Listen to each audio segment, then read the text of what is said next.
So when I say normal, I think driving a ICE vehicle or driving a EV is more or less the same. It's just about your driving habits. I've been driving a EV last 2.5 years, more than 2.5 years. So if I look at it, my primary vehicle is a EV. Okay, so I don't have any other vehicles. I feel it very normal. Yes, you need a bit of planning because the infra is still evolving. Things are getting better. People are getting educated about the EVs. They are more EV friendly, I would say. But earlier days, we used to have some bit of more problems. People used to get scared while offering their 16 ampere plug. Okay, now that scare has gone. The world is evolving, and they say the Indian countries, the Asian countries, they are evolving as well. India, Nepal, Bhutan, all these countries, they are evolving together, and we love to see the Tata cars. Yes, we drive the Tata cars, and we see they have done a lot of good work here in Nepal. And trust me, so far all over our journey, we have covered 10 states, 3 UTs. This is a different country altogether, and this is the first Max which belongs to Praful, which has been here in Nepal, and we are feeling really blessed, and we are really feeling the kind of gratitude we are getting from the community, the kind of appreciation. We are really feeling nice about it, and the kind of work Tata has done here, or I would say all the companies have done here towards the EVs, it's really commendable. So, I mean, he's just completed the gist all of it. But again, as you said, traveling to these many places and seeing the evolution happening, as it says, evolve to electric, we see it now really happening here. And definitely in Nepal, the kind of things have been happening, with the support of you all guys, while promoting the vehicles, electric vehicles, and also with the Tata infrastructure which they've been building very strong. I think this is what we would love to see in the future everywhere, not just in one particular place, but across the world, across the vicinities where we live around. That is the best thing which you can think of. Getting to confirm the charges, because we are traveling in a zone where we don't stay. We are not localites. Okay, even across the country. Why Nepal? Also in India, right? So yes, you need to plan it. You need to have a bit of planning. Any vehicle would require planning when you are traveling for 70 to 90 days. Okay, and places you have to go. We haven't booked hotels. People ask me questions. What if your vehicle gets stranded? I tell them the same thing. If your vehicle gets stranded, I will hire a cab. I will go back home. Why is it a hype about the EV? Right? I will also call my family and friends, or take a cab, go home. The company would take care of the RSA would take care of the vehicle. Simple, right? Next day I will get my vehicle probably. Maybe it might take another day, and I will then start with the journey back again. There's no hassle towards it. It could happen with the ICE vehicle as well. Our main target was covering as much as geographical places we can within this the territory of India, Nepal and Bhutan. So the only way was looking through the maps, which is the coverage we can get the maximum, and trying to cover as many regional states of that particular land. In India we have 28 states, 6 union territories. So we had a plan to cover all of them in the best possible way where we can connect to the maximum number of crowds. So when we came to Nepal, so there was a option where we can enter from Siddharth Nagar, exit again from Siddharth Nagar, and then continue our onward journey. But in that case, we would not have come to Kathmandu. We could not have been in the other places which we would cross, the Janakpuri area, the Lahan area, where you have another set of crowds. So we going through the country, each country we travel, we feel like we can connect to more people then, rather than just touch and go. And that would make the actual motto successful, that yes, we are evolving and this is what we should travel with. We are not covering the UTs which are not on the mainland, where you need to go via ferries. 28 states in India and 8 union territories. We are trying to cover 6. That's the attempt. Okay, because our attempt somewhere we have already left one, which is Leh Ladakh, because there were weather conditions. The roads were blocked. We waited for 2 days in Srinagar. We went all the way to Srinagar. If we just had to cover the Jammu Kashmir state, we had done within Pathankot, within Jammu. Okay, but we went all the way to Srinagar because we wanted to do Leh Ladakh. but Ladakh we could not enter. There were all the ways which were routes which were closed because of the snowfall.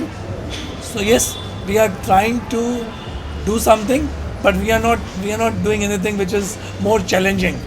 It should not be, because it's a normal car, it's a normal travel trip, okay, and we want to enjoy that journey along with traveling. We just don't want to do it for the heck of it. So it's just like connecting to the crowd. That is like if you plan something accordingly, it's something which is very doable. Not extending your limits, not going against the nature as well. But like a normal family would travel. Like you go from a place to another place, you go for a picnic, you go for a holiday. So it's something like the holiday drive, just on an extended holiday. So I would say all over the world, people talk about their kids' education, the careers they want to get into or they want them to get into, but nobody talks about clean air. Okay, we have reached Mars, we have reached all the planets, we have gone beyond the satellites, but we still see a lot of hospitals and a lot of chemists and a lot of medicines all around us. So I think air is one thing we are missing on, the clean and healthy air. If we talk about more clean air and we sit on our cozy rooms and talk about clean air as well and give our bit to it, and e-mobility is just a start. You could go with solar, you could go with e-mobility, you have many more things to come, and yes, that will give us a better world and our next generations to live healthy and breathe healthy. Good career. But the basic thing to live is air. You don't think about it. So that is the one motivating factor, that yes, we can make the change. So when you drive, when you can drive through this, you make the change happen. The revolution starts with one step ahead. You just can't march through. You need to take the first step. So this is just the first step to the story. And inspiration is people meeting people like you. So the more people we meet, it keeps us going more further.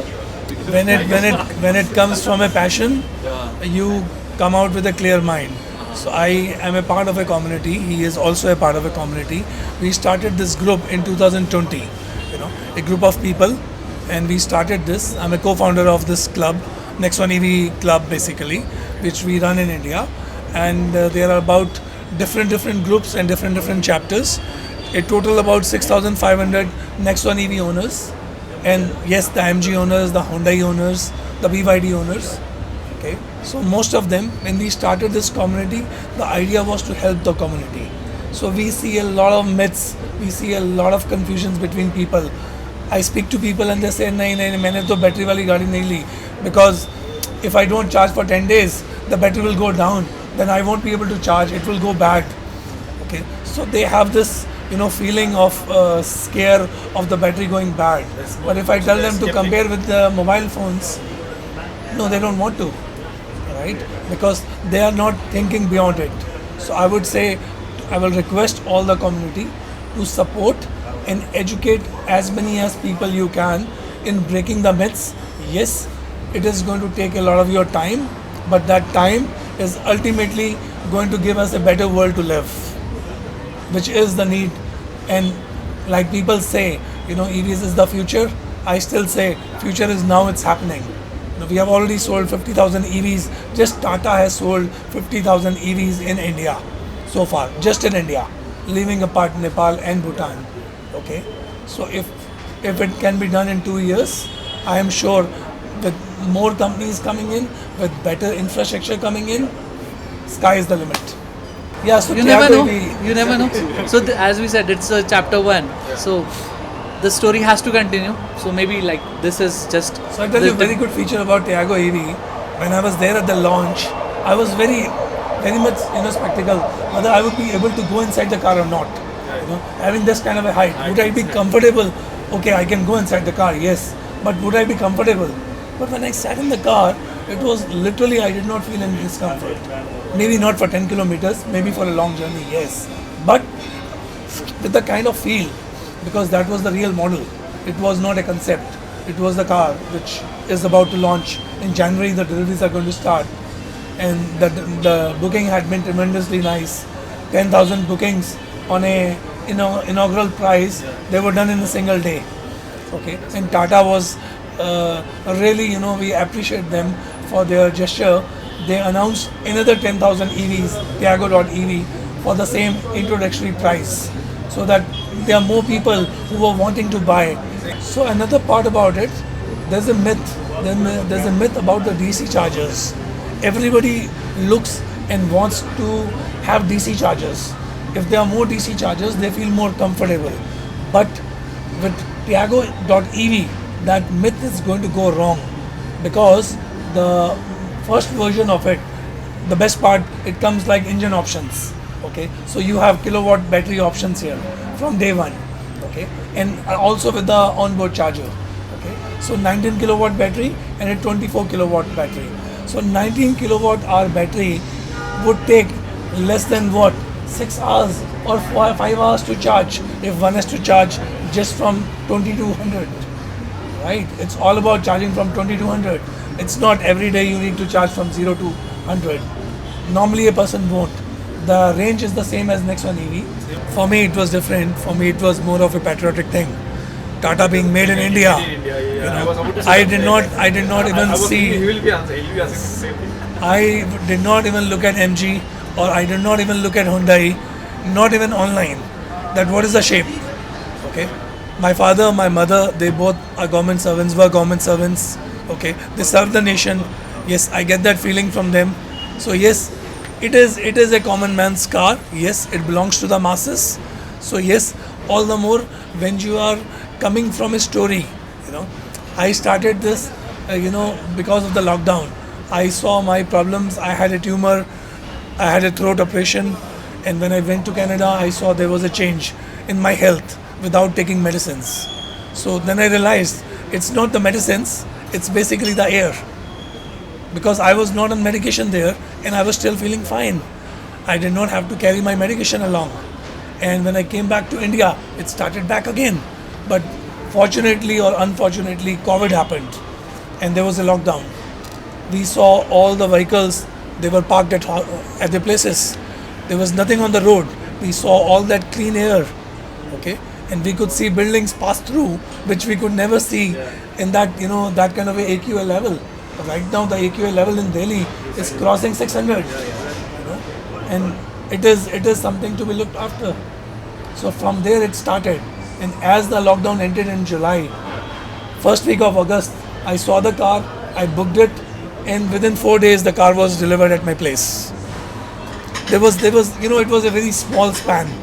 It was my mom's birthday, 70th birthday, so I wanted to get the car on that very day.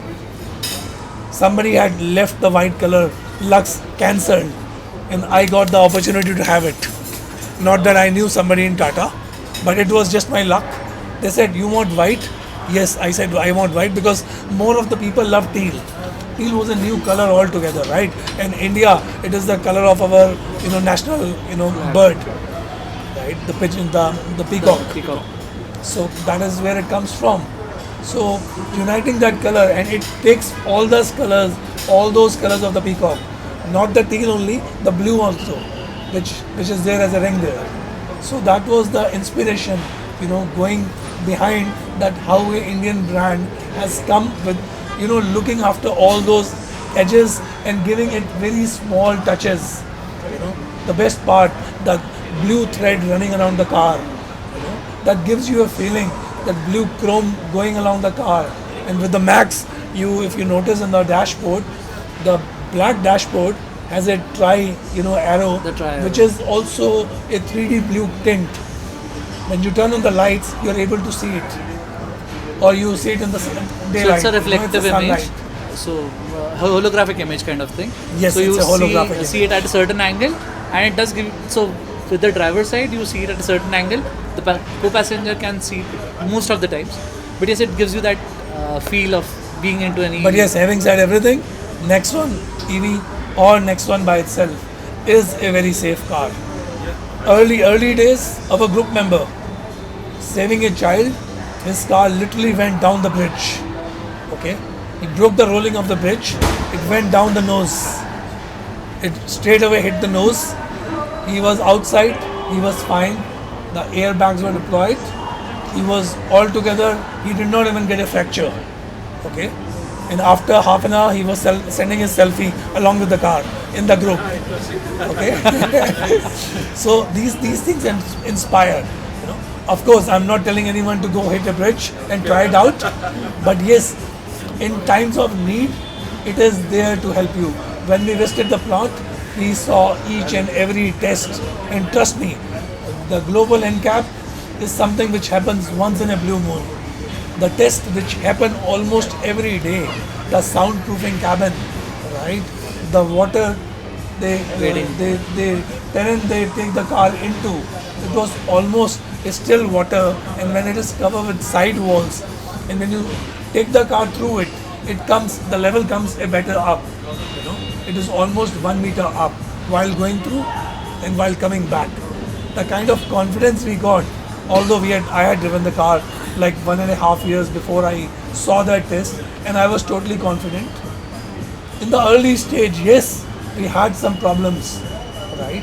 But the best part again, the company is ready to listen to the early adopters, and they took the feedback, and not only they took the feedback, they implemented the changes in the best way they could with the users. Like they gave us a cruise control. You know, after 2 years of launch, somebody getting a update as good as a new car, you know, with their forever new policy, which they have recently launched in the month of July, right? 25th of July, they launched the policy. So they promised us something, they gave it to us. They say we won't let the early adopters feel that they have been cheated. They gave us something in surprise by, you know, trusting us. We want to give that thing back. One last thing, last but not the least though, we have a group. We have an official Next One EV owners group, which is now also, we are also adding all the Tata DNA. So be it the Tigor or be it the launches of Tiago.ev, we will try and add them. We would love to have people from all around the world, especially Nepal, and yes, also Bhutan if possible. Although it is an official Next One EV India owners group, Pan India group, but yes, we have different chapters, and anyone who is curious, because we try and help the community. There are a lot of myths, there are a lot of hacks which sometimes work on the chargers. So yes, to know everything and to have a detailed discussion every day, we have about nothing less than 2,000 messages over the group. So yes, I would request all the EVians to join the group, and we have a website. It's www.nextoneevowners.club. So please join that, go fill the form. You will have all the application links for charging the cars. There's going to be a lot of questions and answers. There are a lot of sessions, and we try and update each and everything about the EVs. Thanks a lot. Happy evening, guys.